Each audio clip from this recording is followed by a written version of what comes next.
Let's play. This is Jason J. Lewis, the voice of Superman on Justice League Action. This is Mark Wade, writer of Superman Birthright. And you're listening to The Krypton Report. And you're listening to Krypton Report.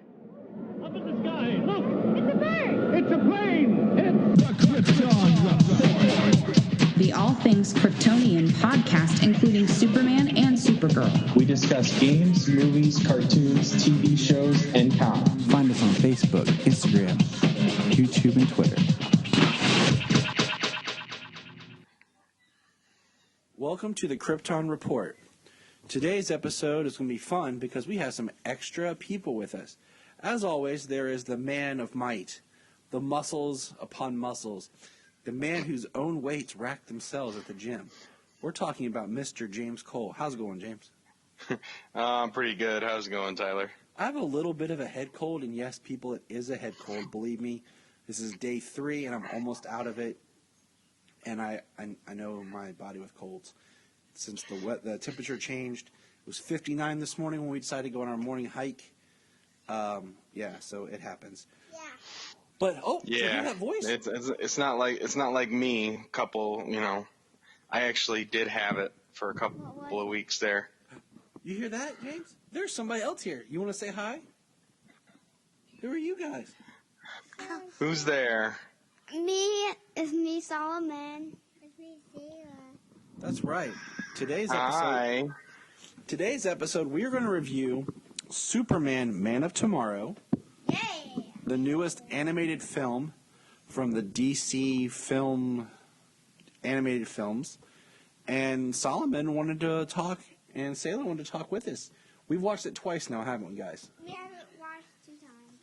Yeah, we've watched it 2 times. Mm-hmm. It was a really good movie. I think my favorite part... Wait, hold on. We'll get there. How many times have you watched it, James? I watched it twice. Okay, so James has watched it twice as well. Now, I will say in honor of this film, I am drinking a cup of coffee from my Superman coffee maker with my Superman coffee mug that has a touch of cinnamon in it. Because it really wakes the grounds up. Yeah, it does actually. It does pretty well. Yeah, I do. Yeah. So, Superman Man of Tomorrow, I think it's really great. You think it's really great? Yeah, me too. Solomon keeps saying we have to watch it with Mommy, and we were going to, but we ran out of time before we could do the podcast. So we're actually recording this on the 5th, which is my brother's birthday. Happy birthday to my brother who never listens to this show. And what's odd is Amazon actually shipped me the physical copy early. It's not even supposed to. Physical copy is not supposed to drop till the 8th. So it's pretty crazy, right? Yeah. Wow. And it is sad, actually. So, but we've had a chance to enjoy the film. And one thing I'm going to tell you, James, right off the bat is from the physical copy. Remember how after Flashpoint Paradox, they started putting characters on the binding on the side? Yeah. Even for non-continuity films? Yeah, they're not doing that anymore.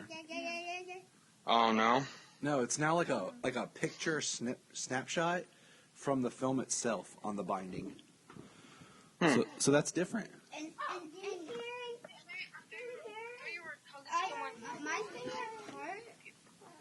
So, before we get started on the review, we're going to talk about just a little news. There's not a whole lot other than coming soon.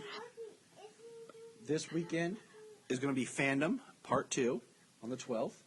Yeah. Yay! And I was like sitting the other day and I was like, man, like they haven't said or done anything for this yet.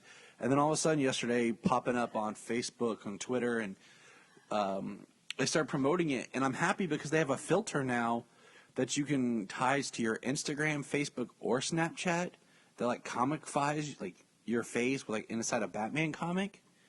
Which I was like, cool, because I'm not a Snapchat person. And when I do try to get on there and find filters, I have a horrible luck because supposedly there were supposed to be some filters from Fandom last time. And I could not find them. So I'm just glad it actually has filters for things I use. Yeah, I after you said something about it, I looked and I didn't see them. So I don't know. Snapchat has a certain place for certain people, and you can argue with me about it off mic, people. Also, today, Sayla announced the winner of our quick giveaway for the digital copy. It was our good friend Ray over at Last Sons of Krypton. Sayla announced it on our Instagram today, so that was fun. Congratulations, Ray. And then the only other piece of real news is it's being reported that Supergirl season 6 is going to start filming, and I'm pulling it up now from Krypton Report's website, or not Krypton Report, from Krypton Site's website, is they're going to begin filming here September 28th, which is weird that they're going to be filming September 28th, but it's not going to premiere till mid-season. And it says the premiere will be directed by Jess Warren, and it says it will be done April 5th. So I don't know if it's from September 28th, which ironically is my mother's birthday, through April 5th is when they're filming, or if April, I believe that's what it was. And that means that, sometime, when will it premiere, considering that nothing is starting until next year. And then... Well, last I saw, The Flash is supposed to be starting to film about September 22nd. Because as if you pay a little bit attention to things, Canada is doing very, very well under this pandemic, and they've turned things around pretty heavily, and they're getting things back on track and getting people to be able to go back to work and even start to film these CW shows. Yeah, but my thing is it's talking about the Supergirl starting to film then, but the show doesn't premiere till mid-season. And it talks about Legends isn't supposed to start filming until October 5th, and it looks like it's going to have 22 episodes, and it's supposed to premiere in January.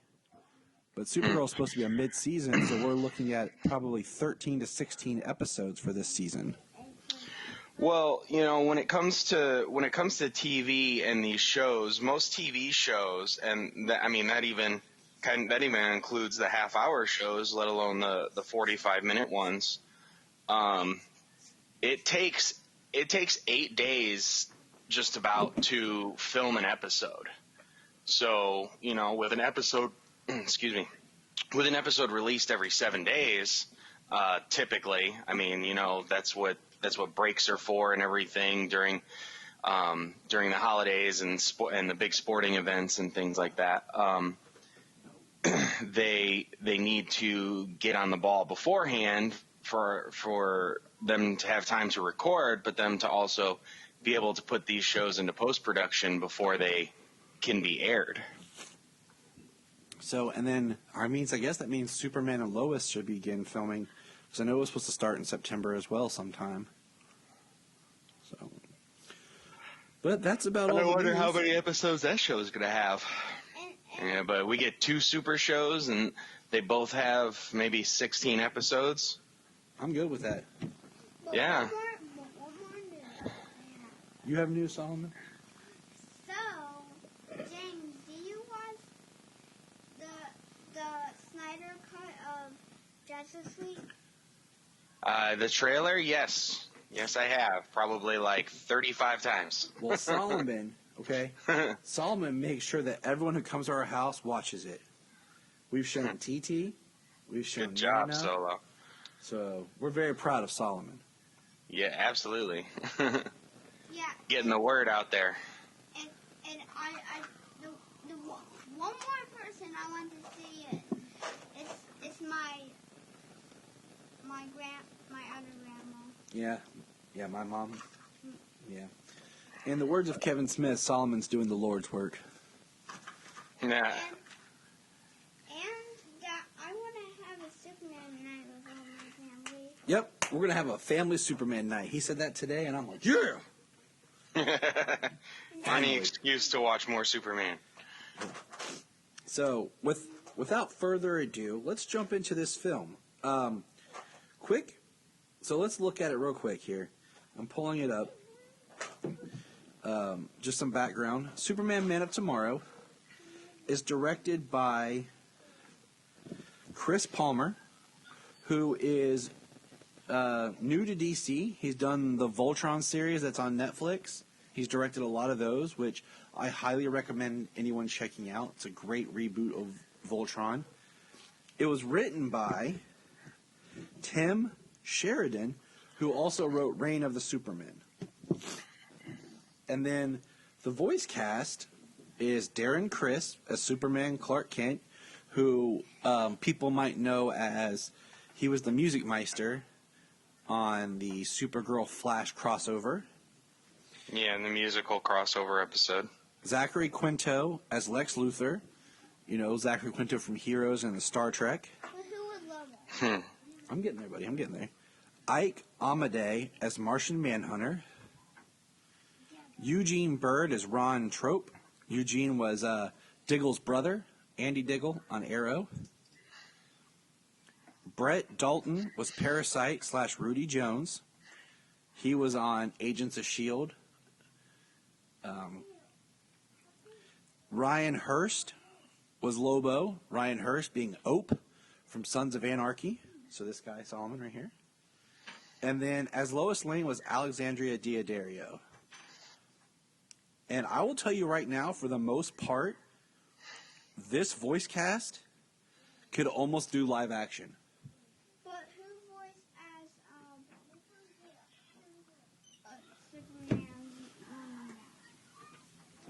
Superman?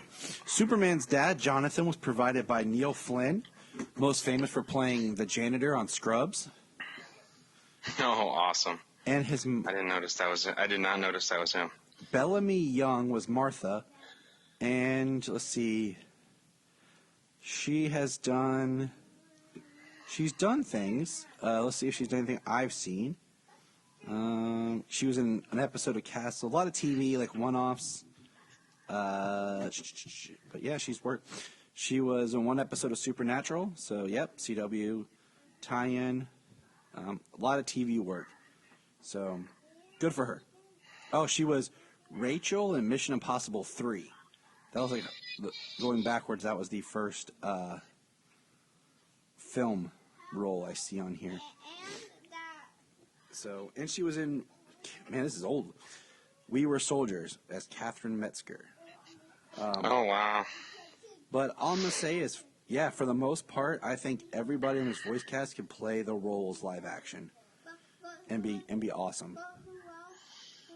Well, the guy who played Perry White doesn't quite exactly look like him, that's for sure. That'd be a lot younger version of Perry White if that was the case. So what do you want to say, Solomon? How many movies got Parasite? Parasite's just in the one movie.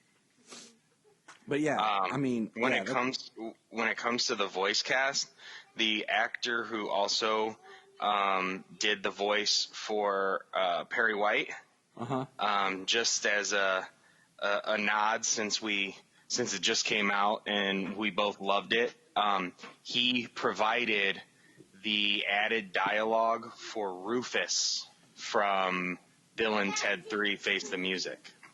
Yes, he did. Whatever they couldn't port over from the original two films to build Rufus's dialogue, he provided.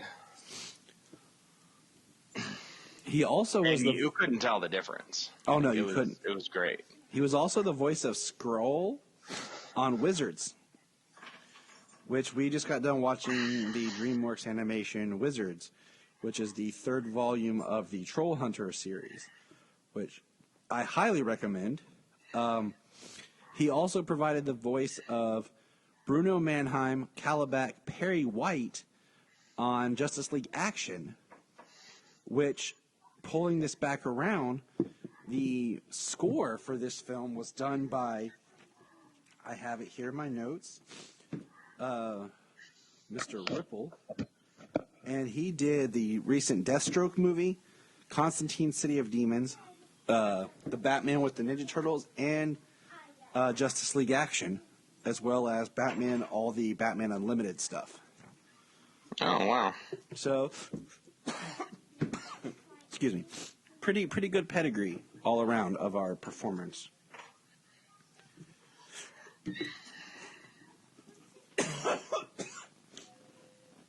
Sailor, you have to be quiet. So, with that being said, let's jump into the film. The film definitely takes a lot of inspiration. Like it's not based off any certain storyline, but you can tell that it has remnants of Secret Origin, Birthright, and American Alien. I read 2 of the 3. I have not read American Alien yet. I did when it first came out, and I just remember liking like one of the issues. I don't remember which one. I'm gonna revisit it soon, but I just being like not super impressed. And there's like maybe like 1 or 2 of the issues I liked. But I remember it. I remember when it was announced and it was coming, and they announced it on USA Today, in the USA Today newspaper, and I read the article, so I've known of it since before it came out, but never have I gotten around to reading that. Because it was written by Max Landis, who had that big moment where he had his scripts being picked up, and he was a hot commodity, and then all of a sudden, like, his scripts that were picked up were then like changed, altered, and then in his movies that did get produced were kind of flops, and then he kind of just like disappeared. But before we get into the details of the film, let's let Solomon, why don't you go ahead and just tell us how you felt about the movie altogether before James and I break it down. James, I think the movie was really good. I like the new villain, Parasite. The villain Parasite. Yeah. What didn't you like about it, buddy? I didn't like that he died. Yeah? Yeah. I didn't like that he turned to a zombie stuff. Yeah, his transformation was he was pretty almost demonic in his transformation before he went like complete monster. Yeah. All right. Well, thank you, Solomon. All right. You wanna go and play Sissy, and me and James will finish up? Don't you say what you gotta say? Yeah. No, I'm gonna stay here. Okay, you wanna stay? He wants to stay. He wants to stay. All right. So I like the film opens up. Well, first of all, like, what did you think of the animation style? I mean, go all the way back to the beginning, like the stills and stuff. It was like looks like Archer animation.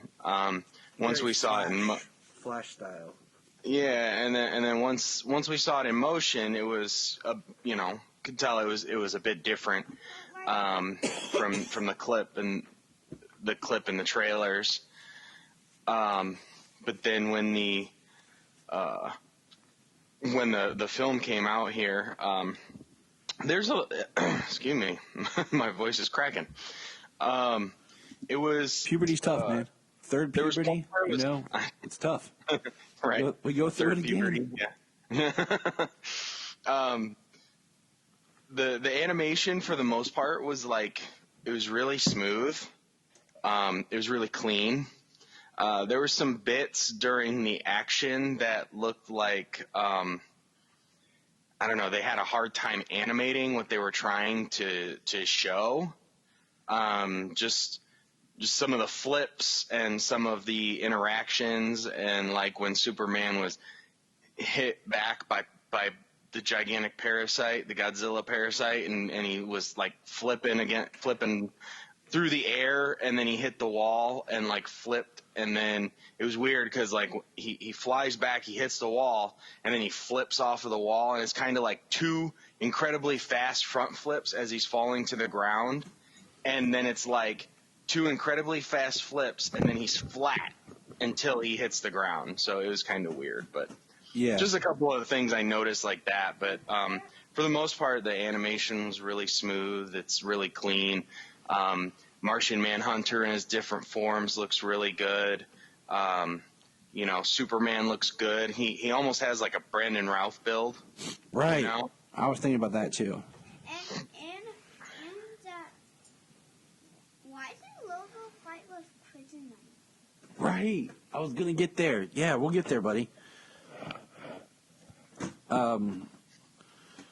So Lobo is in the film, and Yeah.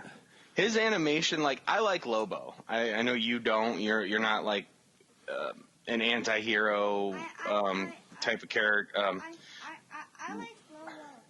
see, look, people, look, there is something that James and I don't agree on. Okay, for all you listeners out there, like Tyler and James disagree on everything. No, we don't. Yeah. No, we don't. Tyler's not like the biggest fan of Deadpool because he's like an anti-hero. Who else we got? Lobo's one of them. And Lobo really only in the last, handful of years has been like in an anti-hero position. Before he was mostly like a villain. Because too many of our villains anymore, we want to make them into anti-heroes because they get popular.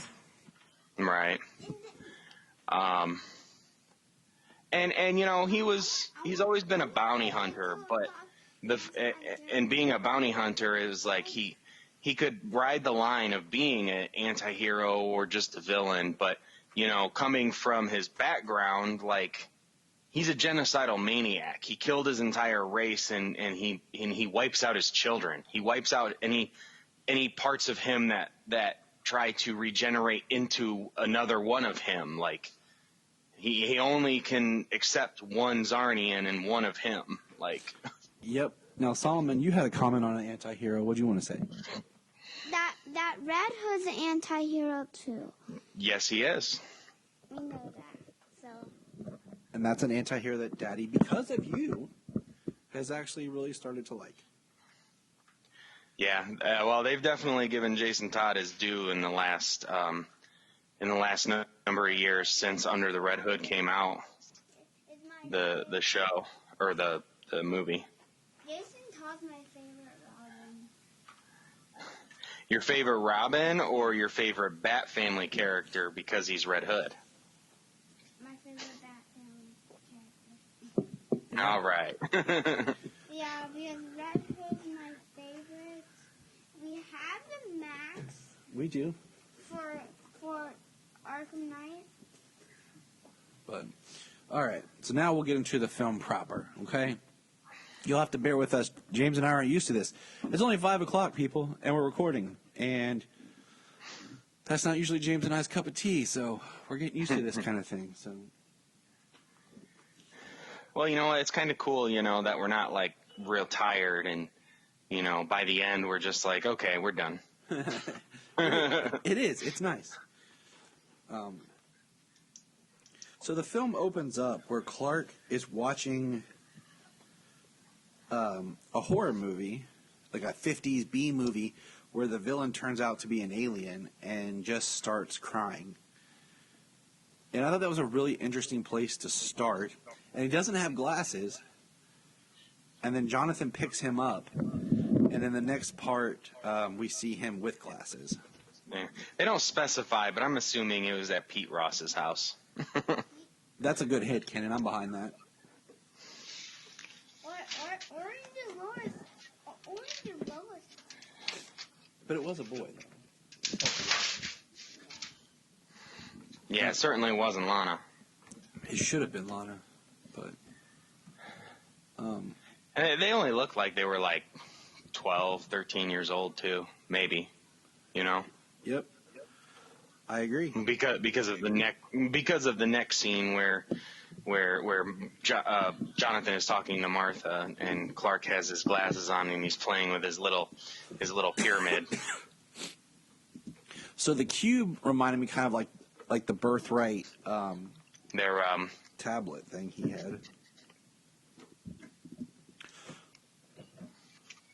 So right. Yeah, they reveal that off screen, Jonathan and Martha, before the movie even picked up, before that night, that they had told him potentially, or that they told him what he was, that they found him, rocket ship, that he's an alien, and that's what freaked him out by watching the movie. And then they gave him that cube that must have come with him, and like he's playing with it, and he's trying to figure out what it is and what it does, and hopefully it has some answers for him, which he doesn't find out until later in the film. It's a cool cut how we have him messing with his glasses, and you hear Jonathan and Martha kind of talking about his eyes, and he's got these glasses, and they talk about how they're supposed to protect him and stuff, and then it cuts to him putting his glasses on, getting ready for work. Right, but you can probably picture the things that he's dealing with his eyes, he's had your Man of Steel X-ray vision flashes, and the random heat vision that might have started up, and the glasses, maybe he's using the glasses to kind of hide behind them for those reasons, that they're a mental form of protection for him for what he's experiencing. Can I say that I laughed a lot that he's video messaging his parents to tie a tie? Because I laughed because my buddy Chase, who listeners may have heard on a previous episode that I re-released because Chase and I were supposed to discuss the Batman trailer, and he's been busy, so we haven't got to. One time we were at his house, some friends and I from college, we went to help him lead music at his church, and we were getting ready, and I came downstairs and he was watching How to Tie a Tie on YouTube. So seeing Superman doing this, I was like, Chase. Nice. I'm not even sure that I remember what age. I'm fairly certain I probably learned how to tie a tie in high school,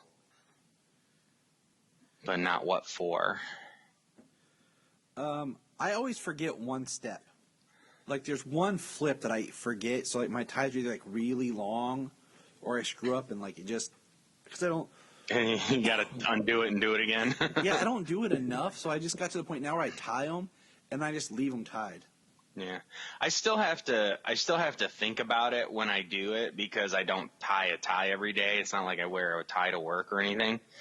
So when I do put one on and I start to tie it, I gotta line it up. Then I'm like, okay, here, through there. Okay, yeah, that's right. And but so we see that, and he's talking about, I gotta go to the planet, the launch. I'm part of the team, big deal. And he takes off, and we're like, all right, Clark's working for the planet. And this is a big first change, which I really like. Clark is basically like an intern. Coffee boy, whatever you want to call it. He's got the coffee, and they say, hey, coffee boy, and he shows up. And that's where our joke came from about the cinnamon, is he's talking to Mr. Troop, and he says, I had him add some cinnamon. It really helps liven the grounds up. Yeah. He said, I had him add cinnamon to the grounds. I think it really wakes him up.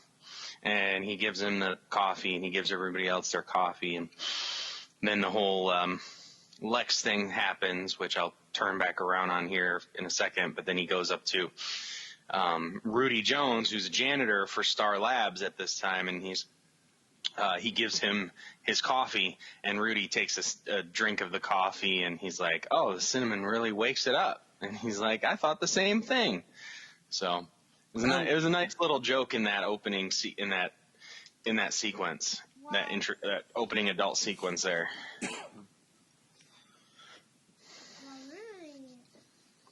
Yeah. I didn't know that Rudy did that. I like that we meet Rudy here like that, and I feel like as the film progresses, I wish there was a couple more type scenes where we get one scene of kind of Rudy with trying to fight his humanity, and I kind of wish that we had gotten a little bit more. And I have a question to pose to you when we get towards the end, because watching it a second time, I kind of had a different thought. But yeah, I thought that was pretty funny. And then we have Lex basically announcing all this. He's about to make this launch and what's going to happen, and Lois shows up, and basically we find out she's just a journalism grad student who won a scholarship and had won a Lex scholarship, a Luthor Corp scholarship, and she basically points out that Lex just basically sabotaged and set up the program to fail from a government contract. Yeah, which how she got the recording of him is pretty. I mean, they don't say how she did it, so I mean that's interesting. You know, given the fact that it's, like you said, this government contract and. Yeah, it was like all off screen, and this film. Okay, I'm gonna say this right now. I like this film because much like the book of Secret Origins, and even this film is more so, it's small. It's not Superman taking on a huge army. It's not some elaborate. It's a really great modern origin tale of bringing Superman out and Clark becoming Superman. And I really appreciate this film for that. And I like how the rockets just boost off and fly and just Clark gets the rocket ship. Right. When Lex launches the space shuttle and then it's flying, and we hear, "Look up in the sky," and it's actually them talking about the space shuttle, and it's falling apart, and then Clark takes off and he's wearing just like a jacket and a pair of like goggles, and Lex is like, "Crap." And Lex is like, Clark saves it, and Lex gets arrested, which is awesome. But everyone calls him the Flying Man, which is a lot cooler than the Blur. Just want to throw that out there. Yeah. Or you guys can call him like Superman. And this is really the scene where he puts the rocket into space, that he realizes that he is powered by the sun. Because he's standing close to the sun and he's energized. Yeah, gives him power. Yeah, that was pretty cool. Because he just all he's concentrated on is getting the rocket away from the city and back up out into space or up into the air, and he flies up with it. And when he releases it, then he turns around. He kind of looks like he seems to be stunned that he's in space. That like he can see the curvature of the Earth and everything. Yeah, it's really a great moment. It makes me feel like that's the first time he's ever flown that into high. outer space. Yeah, that's what it makes me feel like too. And he's up there, and then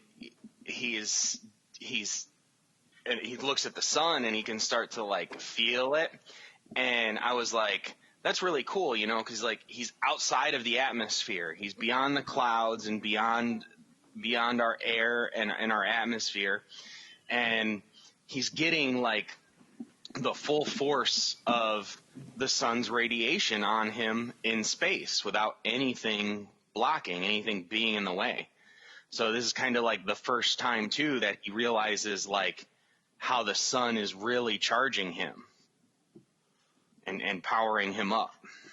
And it's just a subtle, easy way of him doing that without it being too over the head. I was gonna say this a minute ago, I really like how bright this film is. Just everything is bright. Metropolis, as we go through it, really looks like a futuristic city, like the city of tomorrow, which is what I really like to see. Kind of like the animated series did.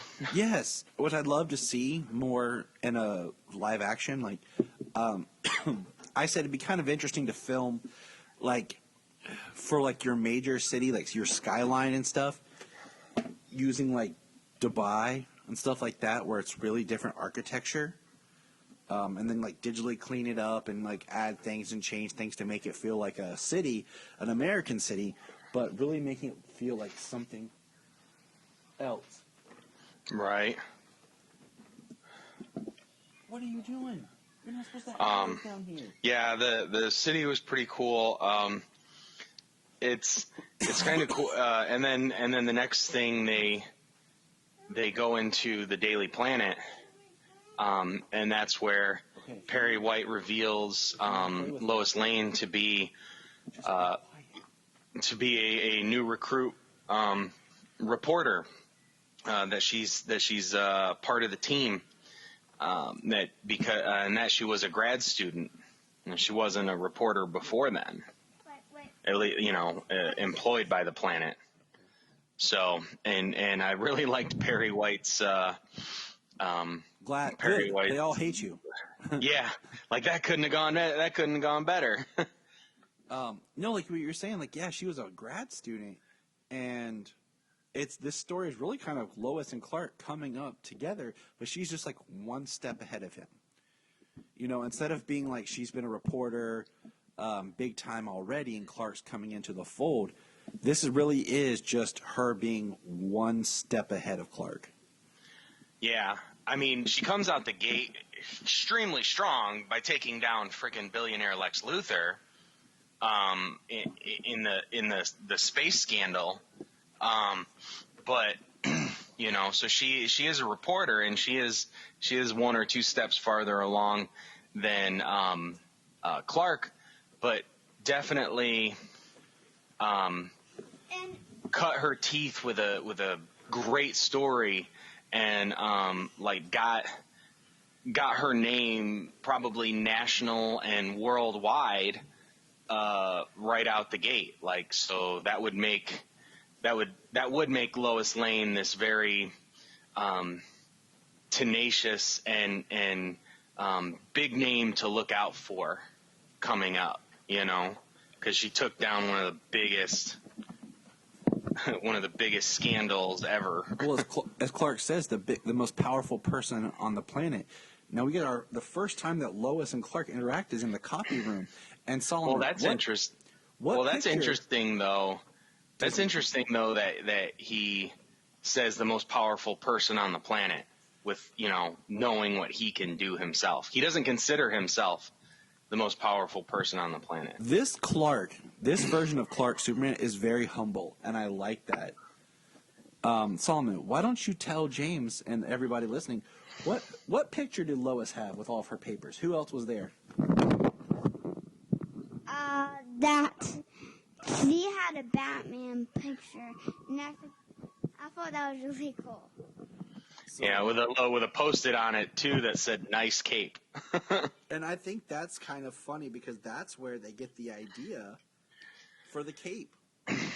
Well, what's interesting is, go ahead. I was going to say, just keeping with that thread. Later, Martha makes the reference of seeing the pictures of Batman from the tabloids and that she thinks capes are cool.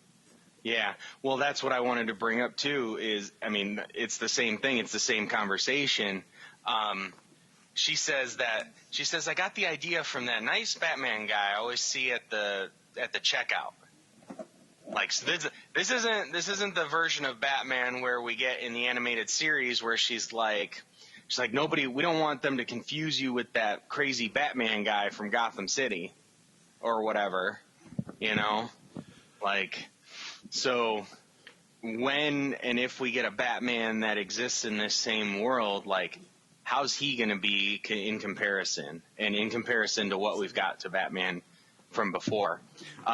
Something else we didn't mention, I wanted to mention with Rudy was Rudy's talking about Star Labs, and he just brings up a couple of things. He brings up super speed, because he's talking about how Star Labs is researching all the things that we are hearing about now, and he brings up super speed. I think he brings up super strength, and he says all this alien stuff. So I think they had a reference to the Flash. So I think most of the heroes in this world, they obviously are expanding, or maybe they have an idea to expand. But even though this movie is only focused on Superman and in Metropolis, they're not bringing anybody in. But they did drop a couple of minor hints, and that picture of Batman, a couple of minor hints that there is other things and other people and other heroes out there. Which was going to be my question to you is, without going a lot of detail, do you think that this is the film that you would want to start maybe a new continuity? I would say the way that it was all done, the introduction of Batman, just like a couple little Easter eggs, a couple little hints. They brought in Martian Manhunter. They did discuss the cosmic side because they brought in Lobo. He talked about Kryptonians and Zarnians and Martians.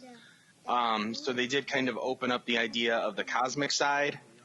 I think it would be pretty cool if they use this to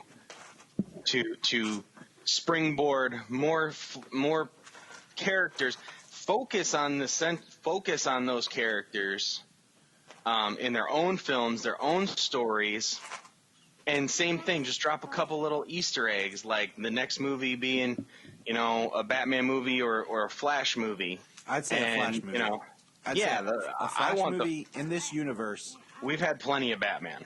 I say in this universe. But like you said, just little Easter eggs, and like I like the tone of this film. And it's a nice, how the other continuity was really dark. This is bright, and I like the idea of continuity. It wasn't dark. It was serious. They had more of a serious tone. I would say. But I mean, even like the colors, were darker. Like this is a very vibrant, Yeah. And we don't have a animated series or anything. The closest we have is Young Justice, that hopefully we'll hear about at Fandom. So it'd be great. Now to jump back into where we are in the film. At least the subtitle of what season 4 Young Justice is going to be. Yes.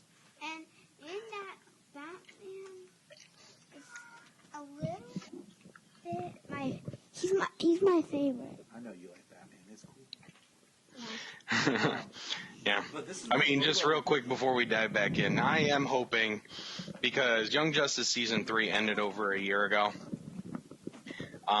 I feel like, anyways. Yes. I'm pretty sure I'm pretty close. Yes. Well, because this month is 2 years for DC Universe, and Young Justice was one of the early things they used in early. Yeah, so it has been over a year since Young Justice season 3 was done. So hopefully they're well into production on season 4, and hopefully we'll get some information on that come this weekend. Crossing my fingers. Okay, back to the movie. Back to your regularly scheduled programming.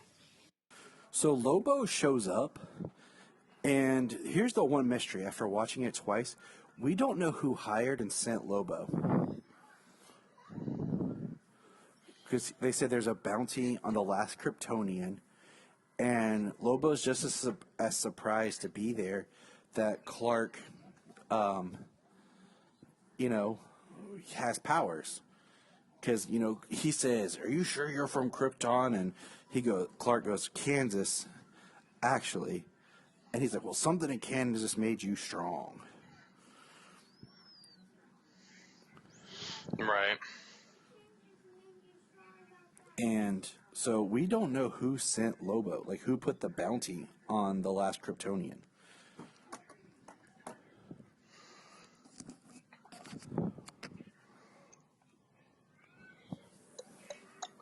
Yep.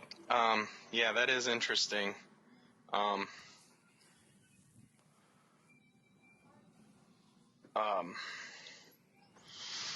just the whole Lobo interaction, the fight. You know, he comes in. It's on the news that something's heading for Earth, and Superman flies up to intercept, and it ends up being Lobo. And yeah, he's talking to him about. He calls him a Kryptonian. He doesn't even know what a Kryptonian is. He lets or he says, I've never met a flying Kryptonian, and yeah, and then they get into their fight. Exactly. And this is the first time that Clark had heard the term Kryptonian. Like, he's like, what? He's like, hey, I ain't never seen no flying Kryptonian. And Clark's like, excuse me? Baking powder? Kryptonian? What?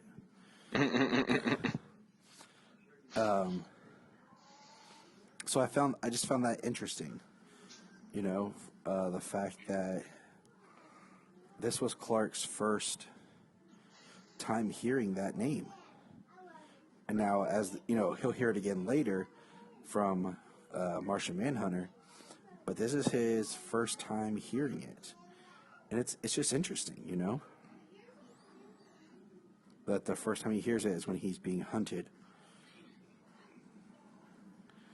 by Lobo. So they get into a pretty knockdown, drag out fight here. They go from building to building. I mean, it's pretty intense. They're causing some damage, some structural damage. They go. I mean, they're flying through the air. They're crashing into the ground.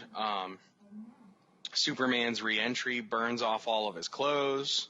That part was hilarious because both the kids are like, don't do that. Don't want to see his butt. Superman's naked. Yeah, both kids were like, no, Daddy, that's dumb. So, Lobo gets the only, like, real language in the movie. As it should be. As it should be. He's definitely the character for it. Yeah.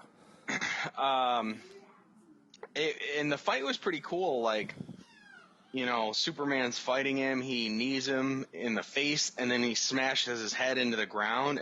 And like he smashes his head into the ground so hard, like the parking lot just obliterates. Yeah, like like it's a pretty intense, super powered fight.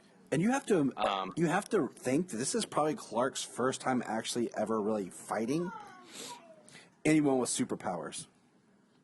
Well, fighting almost anyone, period. I mean, since the time he was like 12 years old, he could lift a tractor with one finger.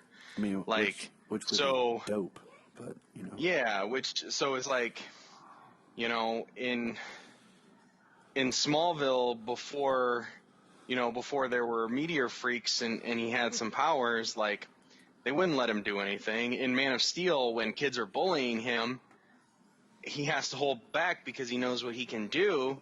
He can't do anything because, you know, potentially he could kill somebody. Like, one punch and these people could turn into a red mist. So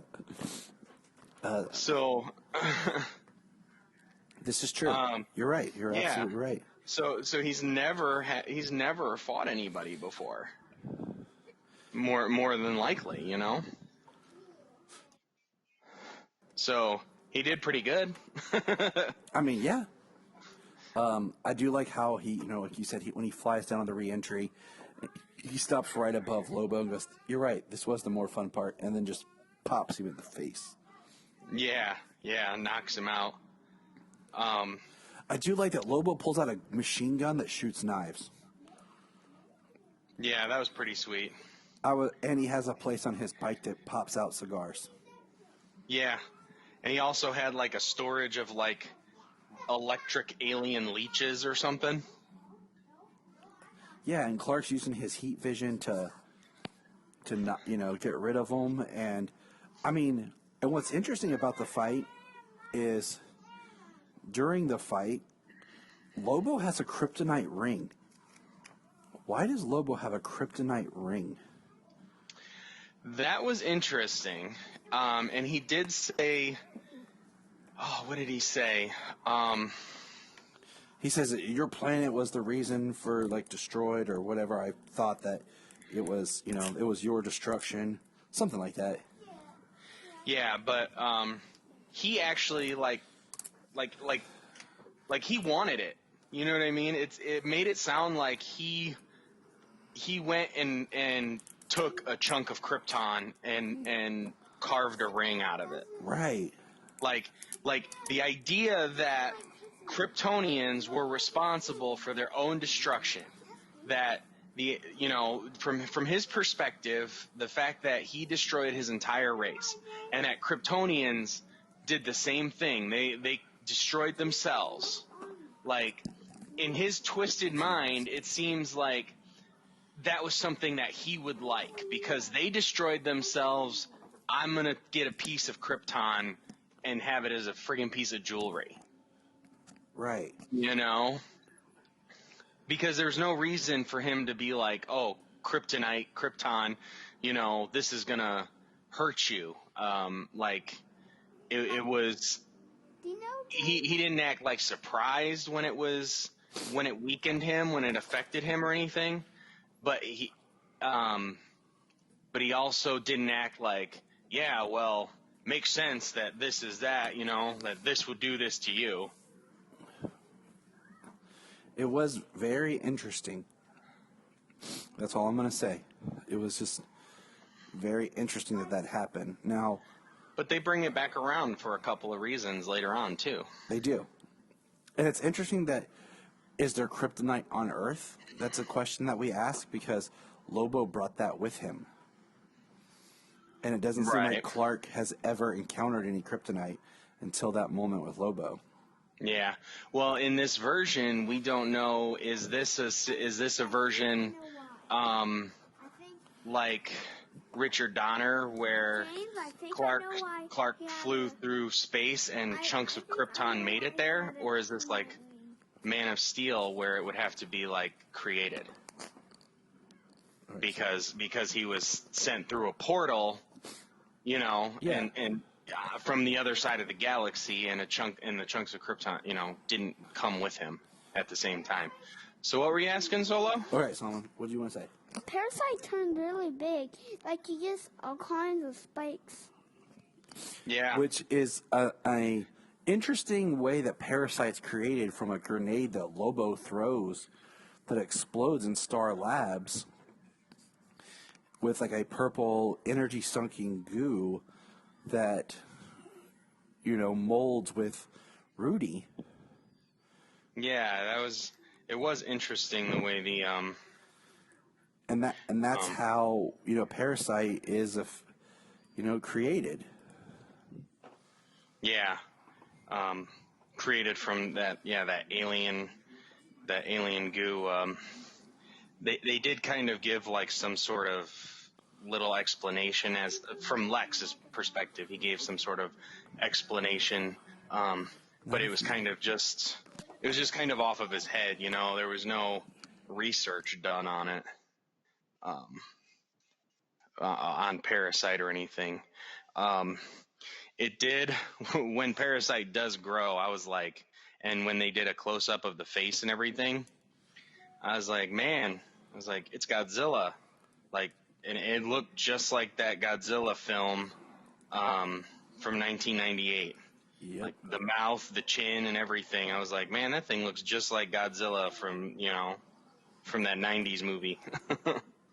The Americanized Godzilla. Yeah.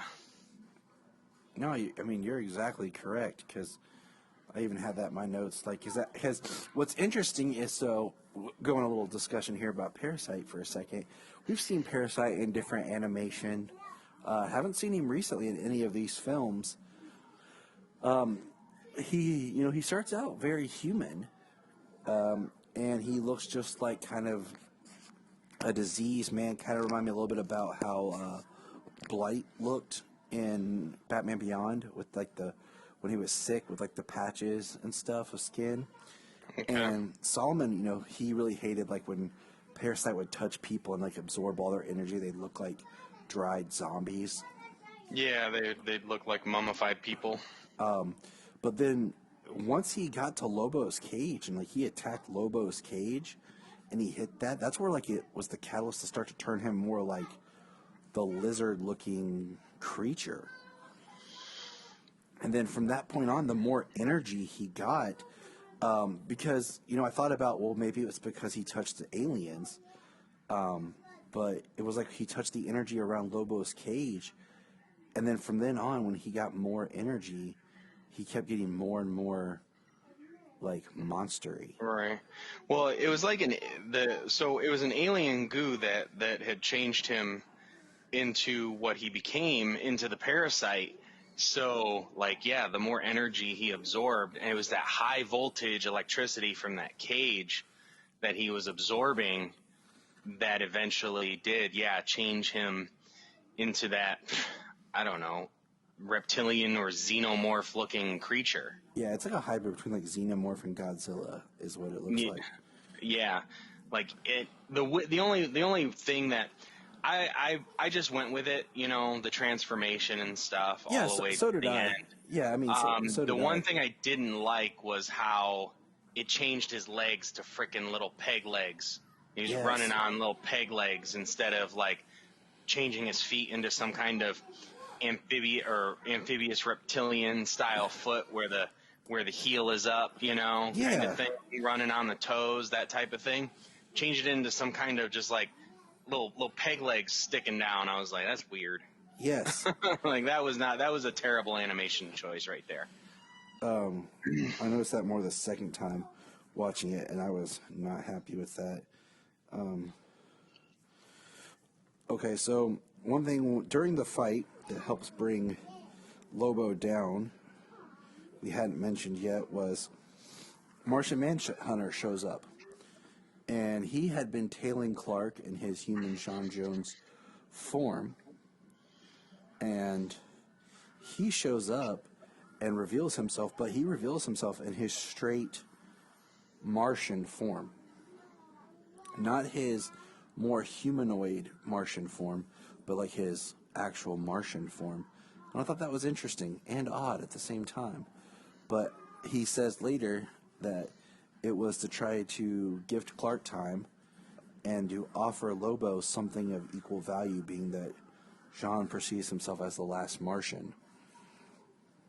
So I thought that was interesting. Yeah, Jean Jones' characterization in this movie was pretty spot on, I feel. Oh, yeah. Oh, I loved it. And I thought it was great. I thought that they could have gave us... I liked that's who Clark is with. Like, they paired them kind of together to tell this story.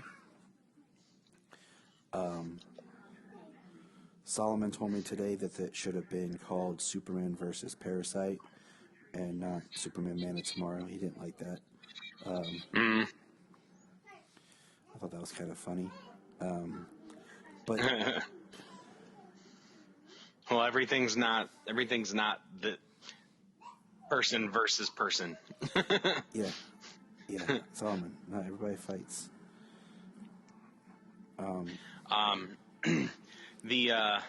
I did like Martian Manhunter. Like I said, his portrayal was spot on.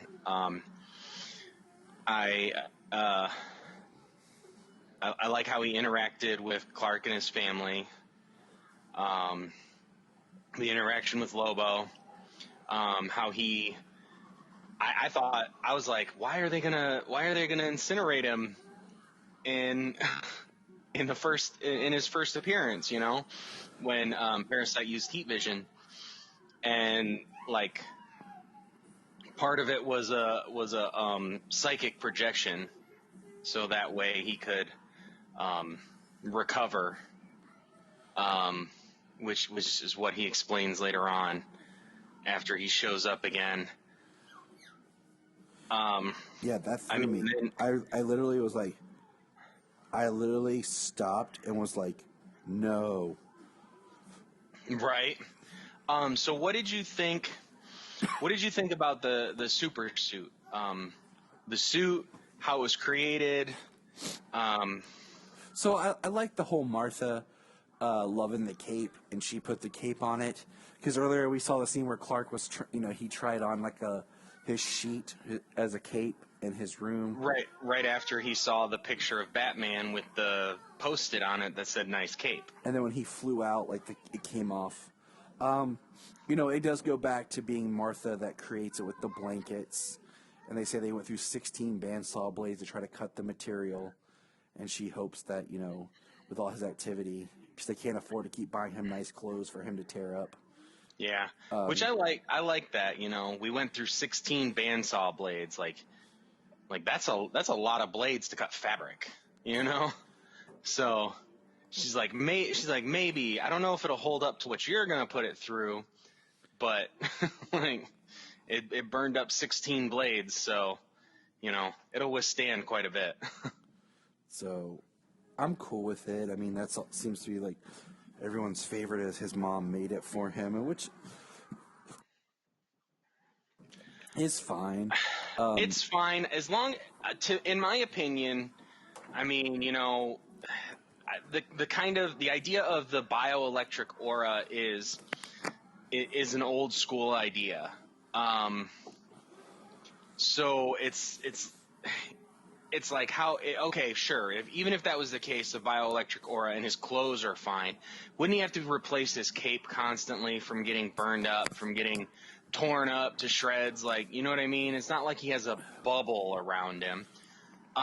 So I like the idea. I'm okay with the idea that it's Kryptonian fabric, that it's an alien fabric, and it can withstand, that just the clothing itself could withstand the anything that we can throw at it on Earth. You know what I mean? Like a freaking nuclear bomb can't destroy the clothing, Right. So the fact that the material is still alien, it's okay that Martha made it, that it's not a Kryptonian suit given to him, that it's not Kryptonian armor that he found, on Brainiac's ship or something from the New 52. Like, Yep. You know what I mean? It's still alien clothing.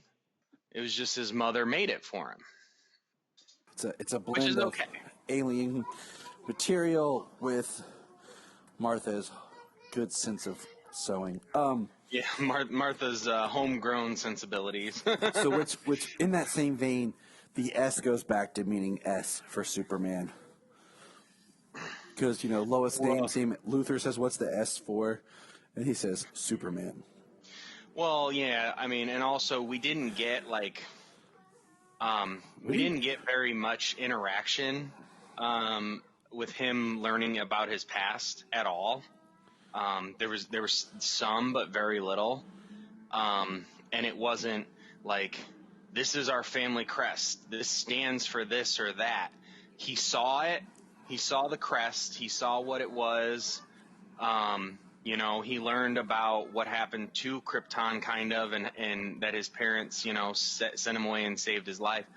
And then that was it. So, I mean, to him, really, it's still an S, and Lois gave him the name of Superman. So, yeah, I mean, to him now at this point, it stands for it's an S that stands for Superman, which I like. I'm cool with, let it evolve. Let the story, because this very much is a great, he doesn't know who he is yet. Well, which follows the vein of Man of Steel. In Man of Steel, he had no clue who he was until he found that Kryptonian scout ship. All he knew was he was an alien. And in this, that's all he knows. Until Lobo tells him he's a Kryptonian, and Martian Manhunter activates his little pyramid cube, his little pyramid, whatever. I love when he shows up, and Martha's like, "Well, if John's staying, there's sheets in the hallway." I'm just like, "All right, Mama Martha, good job." Right. It's so homely. You love it. Yeah. It's a very good. This movie is a very good blend of like everything we've almost a lot of things we've gotten to this point of Superman. You know, including like I've brought up these similarities to Man of Steel and stuff. Like, it's a very good blend of some of these things that have come up. It's like the perfect way to reintroduce the character for a new generation. Right. Yeah. Yeah. It is a very good introduction, and like you said, it's the way that the story developed. There's so much room for it to grow and evolve. There's no Jimmy Olsen, like Clark kind of was taking that role, and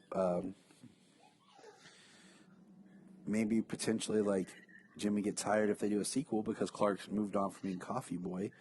Yeah, he's now a full-fledged reporter, and now we got this young intern photographer, Coffee Boy, who's Jimmy Olsen. Let's see. Let's move. We kind of been hopping around, but basically, Clark has his battle with Parasite. After he gets his costume, he gets his powers taken. We talked about like with Martian Manhunter. See now with this story, his interaction with Lois. So he doesn't interact with Lois a whole lot as Clark or a whole lot as Superman. He does a little bit of both. But the interaction she comes up against with Clark is his hand is cut open by the glass. Like, so she has no reason to believe or speculate that he's anything other than Clark Kent. Which I like that scene. Like, she busts into his, he wakes up, the day after. They find out that he had, was on the scene and had given a statement to the police. She comes to check on him / fire him, is how she puts it, from Perry, because he didn't show up. And yeah, he had cut Which his hand. Which is nice, but she's like, I think I got the translation right. And it's kind of this weird thing where she wants to share the story with him, and he's like, "Are you trying to steal my story?" And she's like, "No, I want to share the byline with you." And she gives this whole speech about looking for someone who knows more to help you, and that inspires Clark to go to Lex for help to fight Parasite.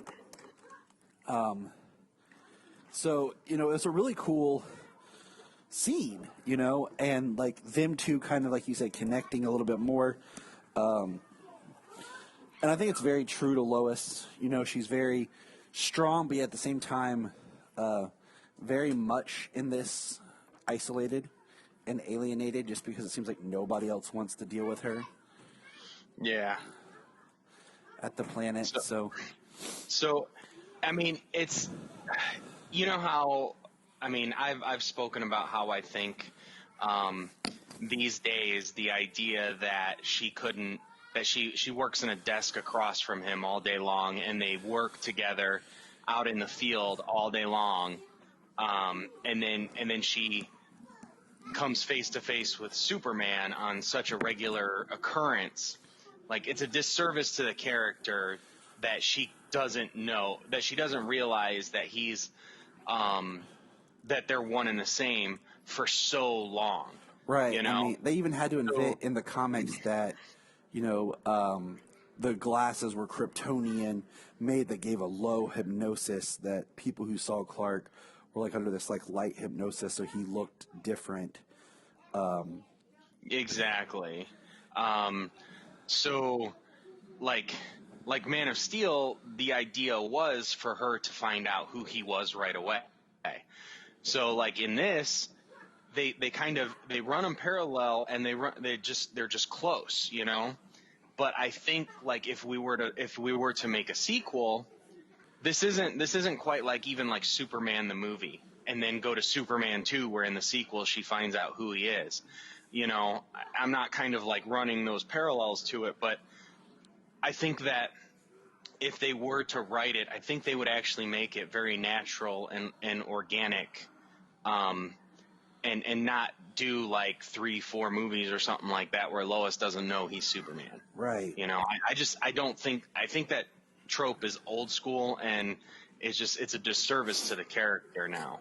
I like that Like she's that- in on it. It gives her more to do. Exactly. Especially, like you said, once they start interacting more. Like, she didn't even get her interview in this. Which I love. In this movie, she didn't even get her interview, which every other interpretation, she gets an interview right out the gate. He wants to do the interview, but He's messing this with or her. that, he has to leave.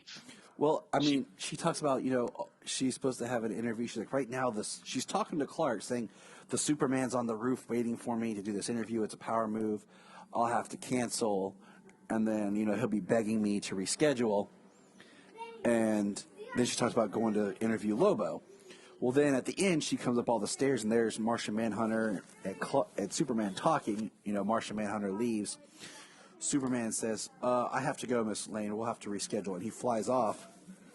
And then she comes down. The power move on her. And she comes downstairs, and she's like panting, goes to her desk, says, where's my calendar? Says something to Clark, because there's a beautiful scene of, it's like you see Lois, like from behind Lois, see Superman fly by the window. The camera then turns, we're looking at Lois, and then the door behind her, Clark appears and asks how her interview went. And she says, you know that thing I told you about power moves? Well, yeah, they work. And then she's like, you must see my planner. And then that's the end of the film. Like, that's where it ends. So I thought that was really unique. But as far as the climactic battle. Yeah, we'll move it back to Parasite. So let's before we get back to Parasite, Lex, Clark gets Lex out. Lex, immediately is talking to him like, "Oh,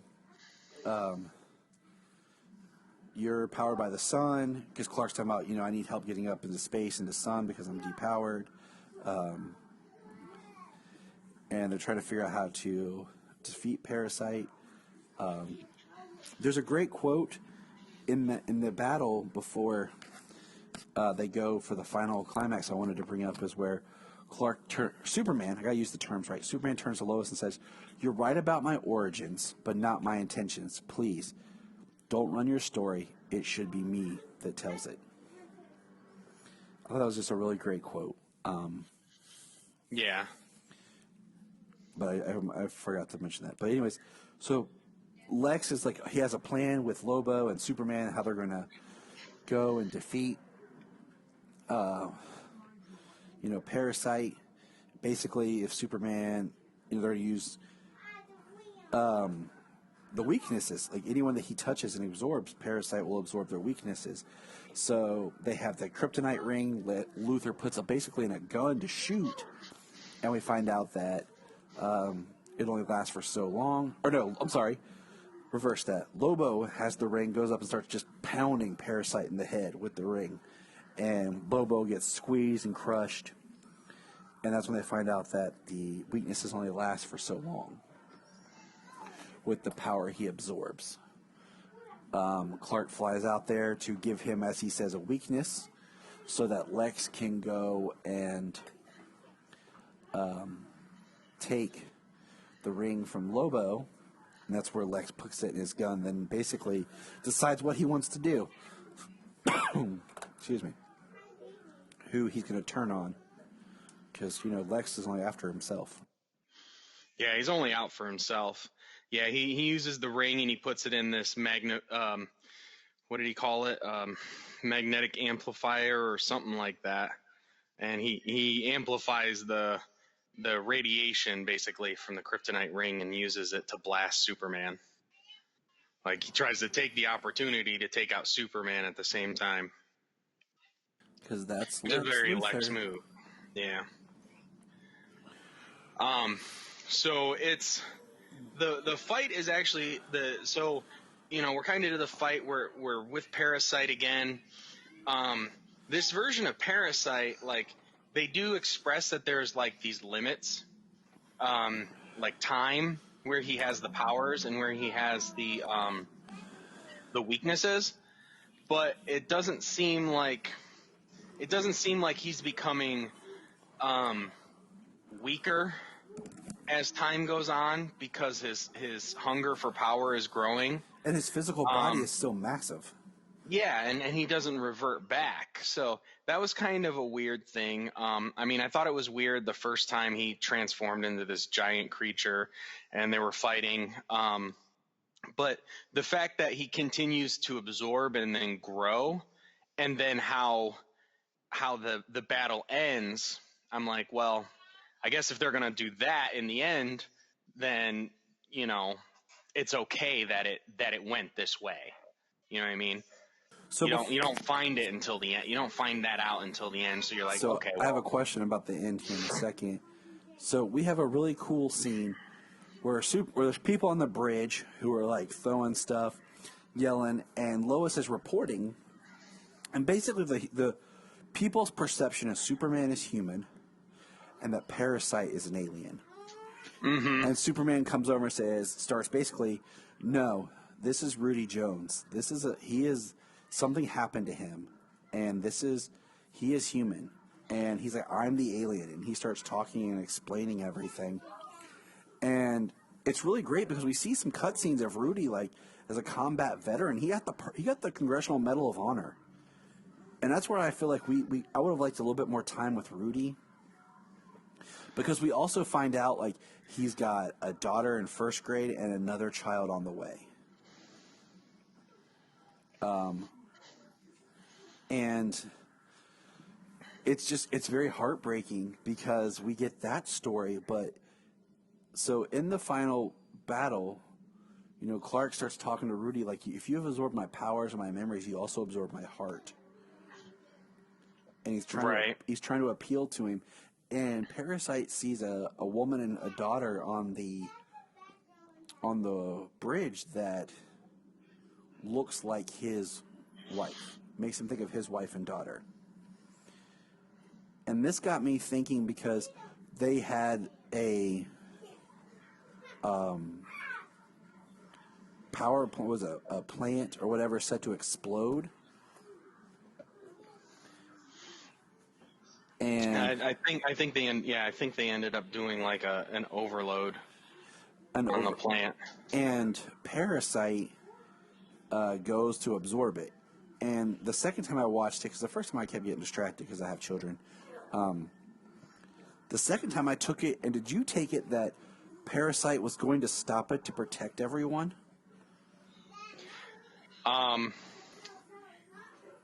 He might have gone to try and absorb the energy, because if the plant were to explode, it would, you know, who knows how much of Metropolis it would take with it. And because if you go back and watch it, because how I took the ending was Superman appeals to his heart about, you have my heart, Rudy, this is not you, this is who Rudy Jones is. And he sees that lady and her child, and he thinks about his family, and it's going to overload. So he goes to absorb the power to stop it, which is what causes him to overload and die. And he basically, and the plant burns him up. Like, yeah, he turns to stone. He turns to ash. I mean, it burns him up, and it incinerates him. He's a giant statue of ash, and then it blows away. And it was just powerful. And I was just like, it was crazy that, you know, that, because it also makes, once again, it's a very small film. It's not really Superman who goes out as so far as the physical champion, but as the one who shows through strength of character and is able to have Parasite turn around and help save people. And of course, Lex tries to run away, but he gets nabbed by Martian Manhunter, which is awesome. Yeah. Well, that's one of Superman's greatest powers. Is, you know, even though he can withstand anything and he can, you know, punch anything and anyone, and, you know, I mean, the idea that Superman can do anything, his greatest power is his heart, his humanity. I mean, heck, it's what they use every season on Supergirl. She always appeals to everybody with a big speech. Yep, because it's cheap to film. Yeah. All right. Yeah. We need Supergirl to win. How? Just have her talk to everyone. Right. Awesome. That's cheap. And roll them. Right. With that They need to do a little bit more punching than they have, but yeah, essentially, yes, that is the case. With that being said, I just want to give a quick shout out. I discovered a podcast that's called, and I'm pulling it up right now. Where'd it go? Voices from Krypton. There is a 7-minute interview they did with Brandon Routh. I highly recommend everyone check it out because just listening to him talk about the character, especially at the end, is what makes him such a great person to embody the role that he understands Superman. And I'm so glad that we got him again. But so, that basically, we kind of skipped around a lot in the film, but that basically sums up. Well, what I wanted to bring up earlier, you were talking about Sayla being your little Kara Danvers.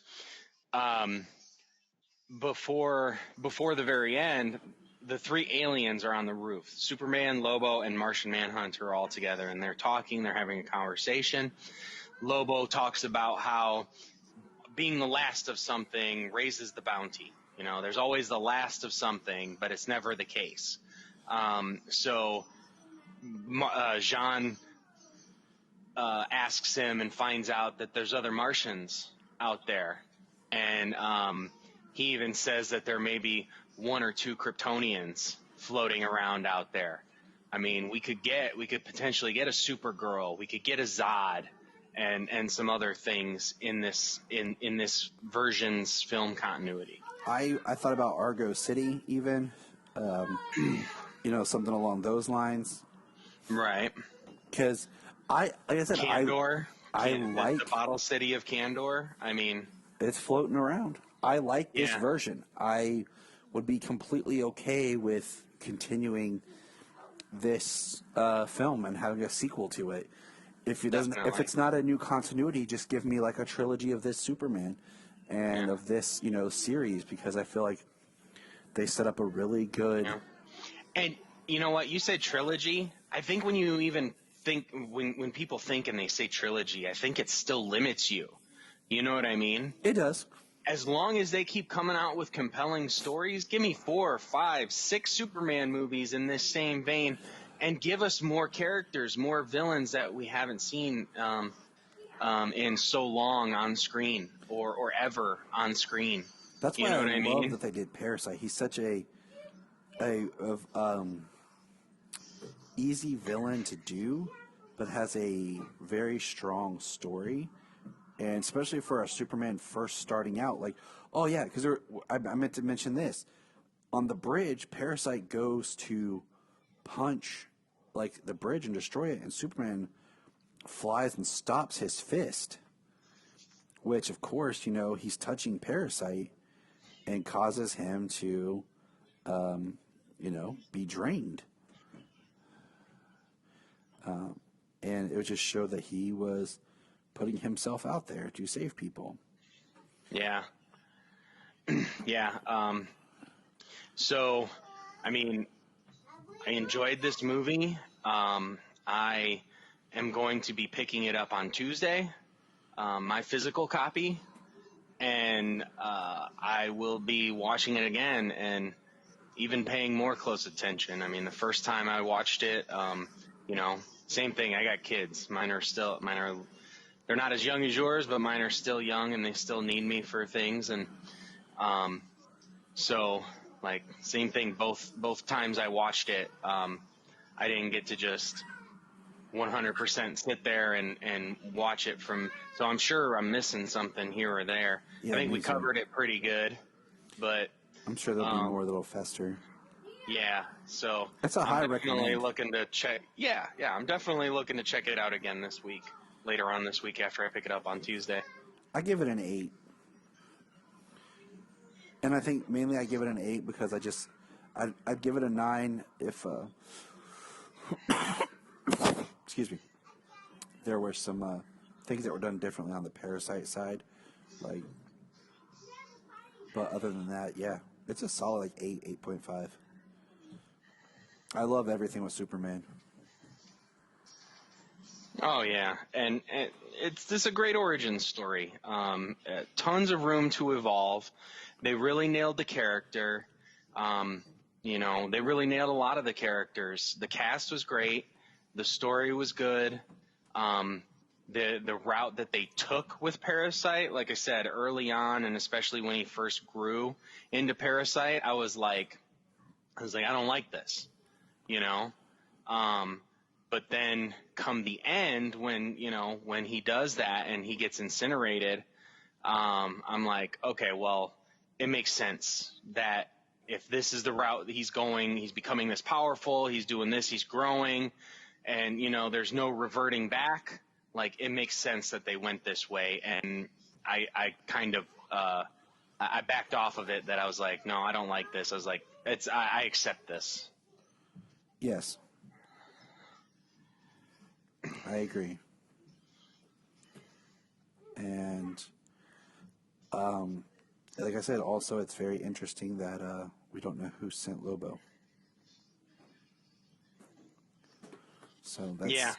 There's still, Lo- there's 'cause- still more out there. There's a mystery left. There's a mystery left on the ground here that could be further explained in a sequel. Lobo makes the joke like, I killed all my people. And then he goes, nah. He's like, throughout the entire movie, there's a, through line of kind of him being kind of an unreliable narrator. And he'll say something that we kind of usually know that is true, but then he'll be like, nah. Or he'll say something that is completely false. So it's very interesting. Very interesting. Like, when he said nah, I was like, okay, Lobo, at that point I was like, Lobo's not one to back off. He fully owns that he that he destroyed his entire civilization. Like, that's something Lobo owns up to. So why he went nah and everything, I was like, oh, why did they do that? You know? Maybe they just don't want that dark of a Lobo character where, like you said, they want to move him in more of an anti-heroish, and if he's that evil, preceded by people. I mean, unless they just, well, I don't know. Like I said, he's not one to hide it. Yeah. So, I don't know. Like, even unless he's doing it for a deceptive reason, I don't know why they would have chose for him to backtrack on that, because that's kind of like a mainstay of his character. Like, he killed his entire race when he was a child. Like, It's messed up, but yeah. Like, All he's right. been this way his entire life. That's his character. Any other final thoughts? No, pick it up, watch it. Let's keep DC going with this new line of feature films. Yeah, don't wait for it to drop on DC Universe. Support this because we don't know what the future holds. Well, who knows? Like, how we didn't get our announcement that I can recall about DC Universe and the future of DC Universe, because we know the original content is going over to HBO Max. That should probably, but hopefully, they we'll did. learn something at Fandom this week. Hopefully, because Hopefully. they did say that DC Universe is not going away, but the original content is moving over to HBO Max, which it makes sense. It gets more eyes on the stuff because, let's face it, DC Universe is a niche service. I just want to know about the old stuff. But because will Superboy and stuff like that be over there on HBO Max? Because right, I'm making my way through the old Superboy show, and but we know that part of the reason DC Universe isn't worldwide is because of the legalities when it comes to streaming rights for all these different properties, movies and TV shows in different countries. Like the streaming rights. That's a weird whole freaking web of nuts stuff. So that's part of the reason why it didn't open up. But the fact that they added so many comics to it, that it's such an amazing comic reader, it rivals Marvel Unlimited. And I think that if they move everything streaming away from DC Universe and put it all on HBO Max, it will open that up to be able to be DC's comic reader, and keep the price point, because it's well worth it. Oh yeah. Just for the comics alone. If you buy 2 brand new comics a month, you're paying for your DC Universe. Yeah. And just like Marvel Unlimited, it's so many months behind. I think Marvel Unlimited's 6 months behind, and I think DC Universe is a year behind in its comics that they put up. But which is fine. I mean, people are still paying, people are still reading. I definitely think that it needs to it needs to open up to the rest of the world. And if it's just a comic reader, I'm okay with that, and I will not cancel it. I will continue to be a DC Universe and an HBO Max subscriber. I agree. So, this movie, who knows if it's even planned to go to DC Universe, or HBO Max when that happens. I am still planning on continuing to buy all of these animated films in physical form and using my digital code just like I have been. Nothing's going to change there. Yep. I like having my physical copy because just like the other day, they were repairing my internet and it was out for 6 hours. And it was great to have physical media to pop in and watch. So that's James agree. and I stand behind the power of physical media. So remember, Absolutely. everyone, keep your copies because I don't want to get into a whole bad, but somebody explained it once, like you don't own the digital copy when you buy something. You can't, because you can't pull it from you don't download a file that you have when you purchase digitally. You purchase the access to a digital file. So it's not like I can download it and then have that, I can pull it from my iTunes or wherever, and then if I want to share it or if I want to, edit it or whatever, it's locked. And it's not a file that I can actually use with. Right. And I have to play it through only certain specific, means. Yeah, certain avenues. So you're basically paying for an access to a digital file. But that's neither here nor there. So, Superman, Man of Tomorrow, go check it out. Shoot us your response. Get ready for fandom, and it's coming the 12th. And remember, look up in the sky. Look up in the sky. Look in the sky.